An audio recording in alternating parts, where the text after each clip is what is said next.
एक मारवाड़ी था, उसको घूमने का बड़ा शौक था।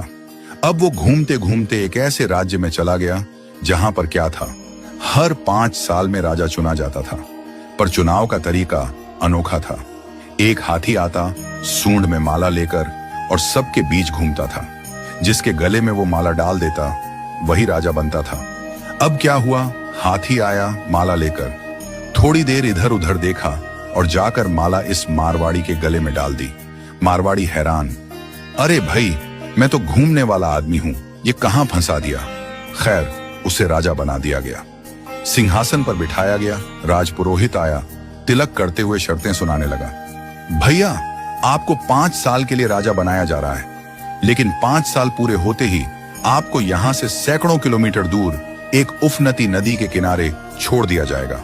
उस नदी में घड़ियाल हैं, मगरमच्छ हैं, जिनकी वजह से आप नदी पार नहीं कर सकते। अगर किसी तरह पार कर भी गए तो उसके बाद आएगा एक गहरा जंगल जिसमें हिंसक जानवर और खतरनाक राहें हैं। वहां आप जानो और आपकी किस्मत। अब तक जो भी राजा बना था उसे मालूम था कि 5 साल बाद मरना तय है, तो वह 5 साल बस ऐश करता था, भोग विलास, मजा, तामझाम। लेकिन यह मारवाड़ी अलग निकला। उसने सोचना शुरू किया, अब मुझे 5 साल बाद क्या करना है। राज्य की जो भी आमदनी आती थी उसमें से 51% जनता की भलाई में लगाने लगा, और बचे हुए 49% से उसने अपने आगे की प्लानिंग की। पहले साल उसने नदी पर एक पुल बनवाया, दूसरे साल उस पार के जंगल को साफ करवाया, खेती के लायक जमीन बनवाई, तीसरे साल वहां सड़कें बनवाई, लोग वहां बसने लगे, गांव और मोहल्ले बनने लगे। चौथे साल एक छोटा सा महल बनवाया जहां वह आगे जाकर रह सके।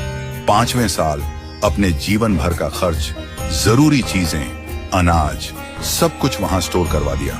अब 5 साल पूरे हो गए। परंपरा के अनुसार लोग उसे ढोल नगाड़ों के साथ विदा करने आए। लोगों की आंखों में आंसू थे। कहने लगे, ऐसा राजा हमने पहले कभी नहीं देखा। वो राजा था मारवाड़ी, शांत मुस्कान के साथ सबको प्रणाम किया और उस पुल पर चढ़ गया जो उसने खुद बनवाया था। लोग अवाक रह गए। हजारों राजा आए गए, मारे गए, लेकिन ये पहला राजा था जो भवसागर को पार कर गया। कथा का संदेश, हम सभी इस धरती पर सीमित समय के लिए आए हैं। ये जीवन 5 सालों की तरह है। जो इस समय को मौज में घंवा देता है वो अंत में उस भवसागर में गिरता है जहां मगरमच्छ, घड़ियाल, दुख और पीड़ा है। लेकिन जो जीवन का उपयोग अच्छे कर्मों, जनसेवा और प्रार्थना में करता है वो इस जीवन से परे उस पार पहुंच जाता है। तो आज ही से भवसागर पार करने के लिए अपना पुल बनाना शुरू कीजिए, ताकि जब आपका